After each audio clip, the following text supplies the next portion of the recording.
Okay. Point out what you need and I'll get right on it. I'd really like to talk to you. You ready now? Of course. Anything you need. Anything I need, huh? I might take you up on that one day. After Tommy stuck me with you, I was expecting to hate your guts. Not only because you agreed to pick up me contract, but because I was waiting for you to order me around like hired help. Now, so far, you've been treating me like a friend. Hell, you've been damn near nice to me. Now, I don't mean to sound ungrateful, but your kindness is starting to make me wonder. If there's anything I learned in the combat zone, it was that nobody does things for other people without expecting something in return. Surviving the combat zone must have been rough. That's putting it nicely. I spent 3 years living at the combat zone. Smelled like puke and piss, but I called it home. I was making a few caps, had me own bed to sleep in, and 3 hot meals a day. Then the raiders took over the place. You know that lot. They aren't exactly what you'd call the gentle type. After they moved in, if you didn't keep looking over your shoulder, you were liable to get sucker punched or robbed. Or worse. Didn't take me long to learn that I had to put my hard-earned caps to good use. Buying friends was essential to making life easy. So, I guess I'm waiting for you to hand me a bill. You know what I mean? Don't be ridiculous. I already got what I was expecting from Tommy. Yeah, sure. But how long until you decide that he didn't give you enough? That's what I'm wondering. I'll tell you what. Give me some time and I'll think of something I can do to repay you. I'm not a rich girl, but I'm sure we can agree on something. After all, what are friends for? Look alive. Need some? You have time to talk now. Still have something important to say. Of course. What's on your mind? Appreciate it. We've been on the road together for a while. And we've taken some hard knocks. But through all that crap, I notice you've always been sticking by me. You know, watching me back and making sure I don't do anything stupid. I think maybe it's time to tell you a little bit about who you're traveling with. There's no reason for us to keep acting like we're strangers. I appreciate your trust. Well, you're the first to earn it. It all starts with 2 wastes of humanity I suppose you could call me parents. I'm convinced I was a mistake, because I can't remember a single moment that they treated me like their daughter. I was yelled at and beaten. Everything I did was wrong. Nothing but a nuisance in their eyes. The whole time I was telling myself that they had to love me, even if it was just the tiniest bit, because they never kicked me out. Then me 18th birthday arrived, and I found out why they kept me around.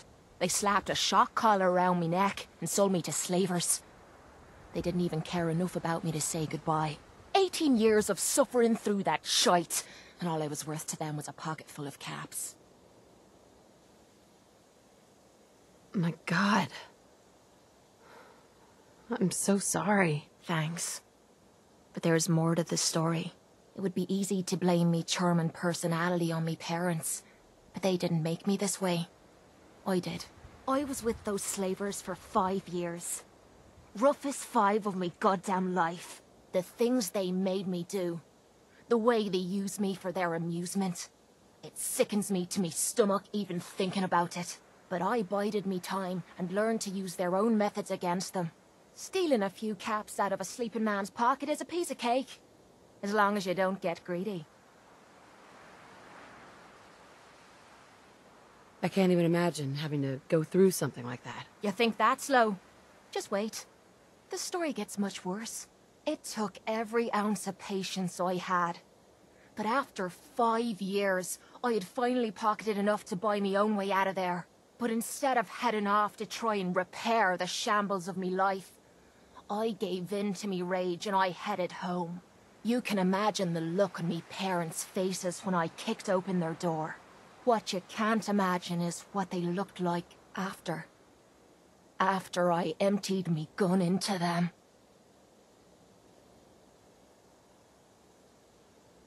You did what you had to do. Did I? When I close me eyes, all I can see is their faces twisted with fear. And then my mind starts wandering and I start judging myself. And it's ripping me the fuck apart. You'd think I inject myself with all that shite and drink myself drunk because I'm a tough Irish girl. I do it so I can forget and move on with my miserable life. So there you are. The entire flawed package known as Cait. Stripped bare for your perusal. Hey, I'm proud of you. I knew I was taking a chance telling you all this, but I never expected you to say you were proud of me. I think I needed to hear that from you. Thank you. I'm always here for you, Cait. There's nothing you could say that would ever change that. Oh, well, that's not what I expected you to say. Sorry, I didn't realize you cared that much about me. And here I thought I was being stupid, bothering you with me problems. It feels good to know if I need you, you'll be there for me. And I'll always be there for you, too. Hey there. The answer to me problems is sitting in that room. But I don't know if I should go through with it. We've come so far. Don't turn back now. I know you risked your life getting us down here. But what if this psycho's the only thing keeping me together? What if this opens me eyes and I don't like what I see? There were reasons I dulled the pain. Things I didn't want to face. Things I was trying to forget. I'd rather be spitting blood than reliving the past. You're a fighter. Don't give up. You can beat this. Damn it. You're right. Whatever happens, I can handle it on my own. I'm gonna sit in the chair. Whenever you're ready, you go ahead and throw the switch.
Are you alright, Cait? How are you feeling? Strange. I feel really strange. Everything feels different. Everything feels clearer. Colors, sounds, smells. Nothing is like I remember. I can't believe it worked. The cravings, the pain, hell, even the rush. They've disappeared. Was I really that far gone? I'm glad you're alright. I was worried about you. Seems you're not the only one. I have a feeling that Tommy had this in mind all along. Clever old bastard kicked me out of the combat zone so I'd clean myself up, and somehow knew you'd be up for the challenge. I guess he saw something in you that I missed. Well, yeah. My charming personality. Something like that. Look, I'm never gonna forget what you did for me today. You stepped up and helped when everyone else cashed out. I know I suck at thank yous, but that's the best you're gonna get out of me. Now how about we get out of here and leave this place far behind?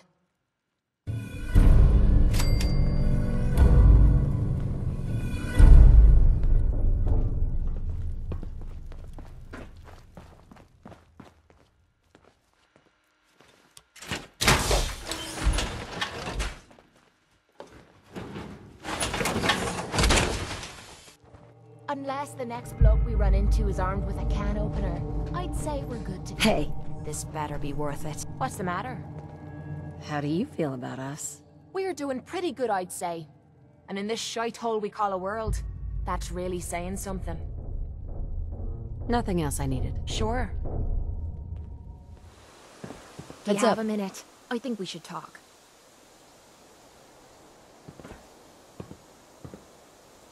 I always have time to listen to you, Cait. Good. Because this isn't easy for me to say, and I want to get it right. Where do I begin? Did you know I spent 3 years fighting at the combat zone? 3 years of getting beaten to hell by a bunch of losers and lunatics.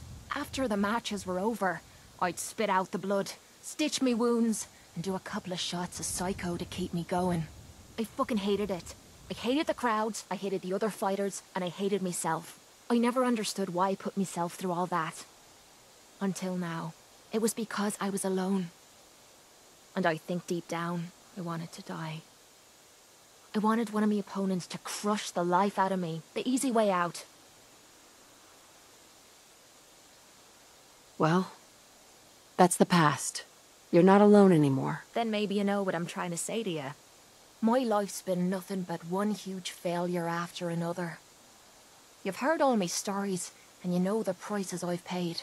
There were a few times, when things got really bad, that I found myself staring down the barrel of my own shotgun.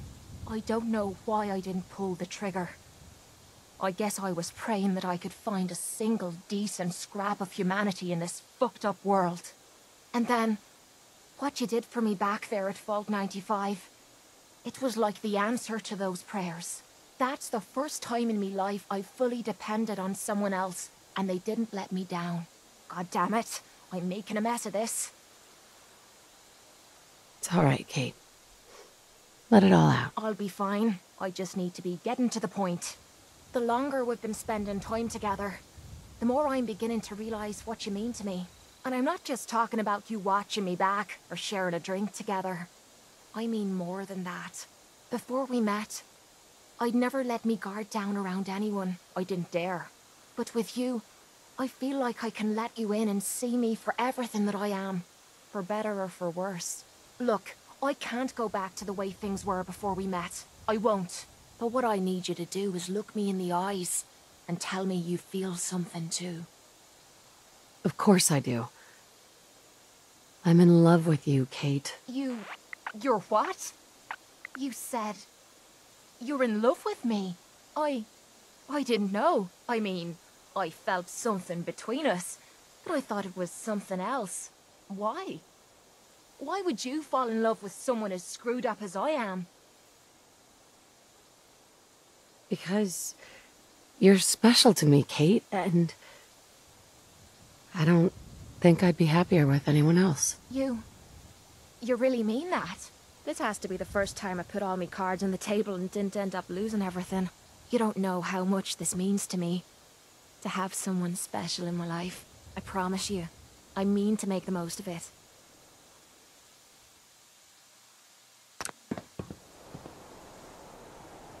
Excuse me. Well, hey there, beautiful. How do you think things are between us? I'm alive, and I'm in love. That tell you enough? Your thoughts? What I wouldn't give for a good stiff drink. How do you think things are between us? I'm having some pretty naughty thoughts about you right now. So I'd say we're doing pretty damn good.